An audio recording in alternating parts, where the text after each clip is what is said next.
Hey guys, listen, have you figured out yet that the only constant in life is that everything is changing?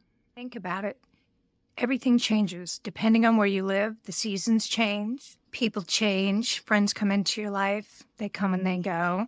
Um, your likes and dislikes can change, and that can lead you to perhaps changing careers, changing what you want to do for a living. And then, of course, the easy ones, changing your look, changing your hairstyle, your makeup, the clothes you wear, just changing your look. It might give you a lift. You can change your physical appearance by going to the gym, starting to work out, getting in better shape, toning your body.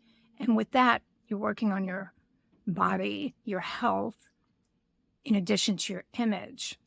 But the image part, right? Like the hair, the makeup, the clothes, the job, the things, the people you hang out with, fixing those things are the outside in approach.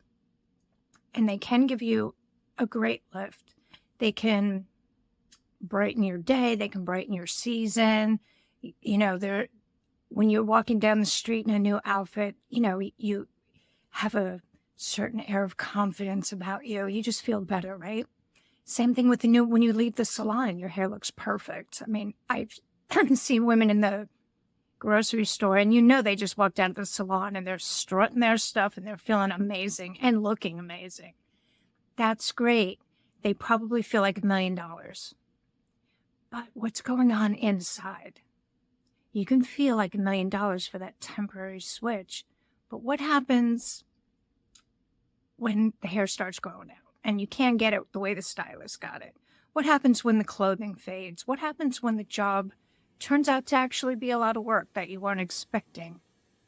Or the people you work with weren't who you expected? Or the new group of friends aren't what you thought they were, right? You're still left with you. So, what you should probably consider is changing from the inside out. And you will find your relationships improve. You feel better about yourself. You feel better about the people around you. They don't bother you as much. Maybe you can find the good in them that you've lost. These are things that we forget about when we get stuck and embroiled in whatever disappointments that come our way. And that, quite frankly, for a lot of us, is how we feel about ourselves. We do everything we're told to do. We do everything we're supposed to do. We follow society's rules. And then we get to a point in our life where we don't even know who we are anymore. And that's where a lot of people fall into the midlife crisis period. They don't know what to do, and they try to make these big, massive changes without really knowing what actually is going on. I urge you to take some time and explore, like, really, why are you feeling this dis-ease in your body? And what does it feel like? And where did it really come from? It's not your boss. It's not your spouse. It's not the guy that cut you off on the freeway.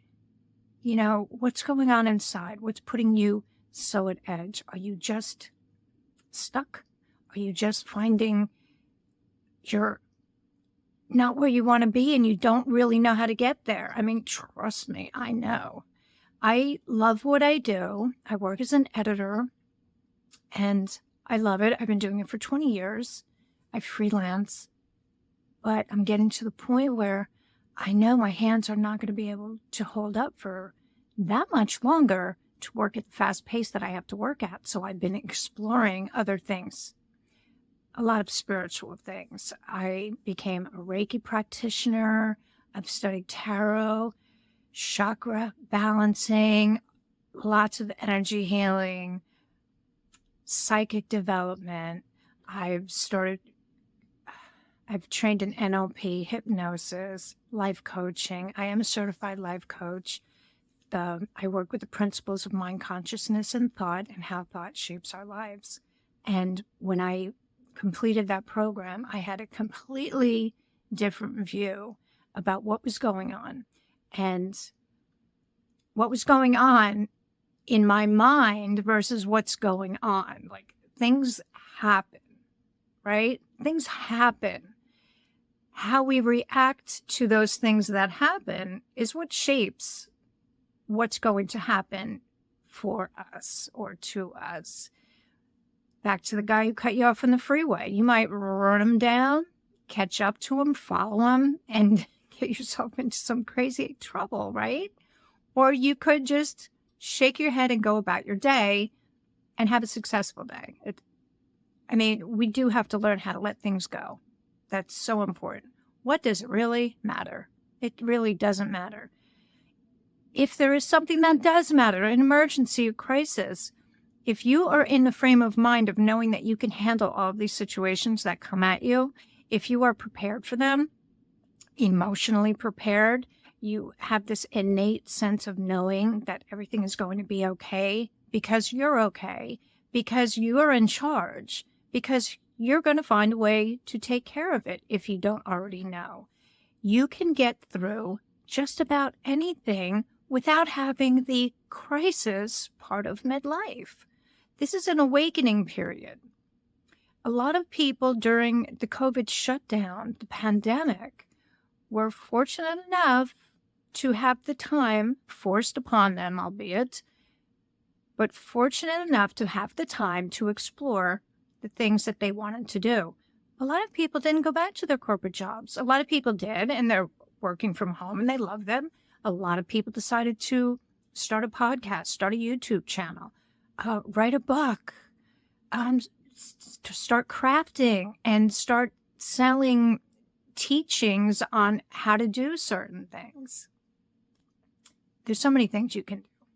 I did decide, like I said, I took all these programs. I'm a life coach. I'm certified. I'm still learning. I'm still taking more courses. I'm still involved in things to deepen my understanding, to feel better about talking to people because, believe it or not, I'm sitting here probably looking pretty comfortable, but it wasn't easy for me until I finally just realized, what does it matter? I was worried about what people would think of me. Oh, I'm getting old. Maybe I should have some work done. Oh my God. Can you imagine? And yes, I have this training on mind, consciousness, and thought, the 3 principles, but still those thoughts come into my mind because I'm a human being. But the difference now is I look at it and I say, wait a minute, that makes no sense. I can laugh about it and open up my camera and start recording. Isn't that beautiful? Isn't that beautiful? Really, serious. I really think it is. So many people that are trapped in fears that are self-imposed about an outcome that does not exist. It doesn't exist. Okay, this one with me on camera, it might exist that you find me hideous. You know what? I don't really care because that means nothing in my life. When I was 20, if somebody said that, it might have been quite a different story. When I was self-absorbed, when I was so focused on what people thought of me, what people, what my impression I created upon people. But it doesn't matter. There's somebody out there watching right now that knows exactly what I'm talking about, that has been flopping around in life, trying to figure out what the heck they're going to do next. It might be you have a chronic condition. I have a few. It might be that you've gotten to a point where you're just not happy and you want to make changes. It might be that you've hit midlife period and you're like, what the heck am I supposed to do now? Okay, maybe the kids just went off to college. Where's your sense of purpose, right? You don't have the same structure in your life that you had before. And now you got to figure it out. Figure it out. I'm not saying you have to come to me, but if you do visit my shop, you'll find a lot of resources I have available. Some of them are free for getting over imposter syndrome, email marketing, confidence crash course, meditation, getting your time back, freedom from frazzled, doing shadow work, and of course my course, Reinventing Yourself in Midlife, which walks you through a lot of different ways to find that thing that's missing that you want to do. And I'll give you a spoiler alert. The very first tip that I tell people, what did you want to be when you grew up? Is it feasible for you to revisit that? Maybe you can't be a ballerina, okay? But you can still study dance. Maybe you can't be a ballerina, but you can design outfits or scenery.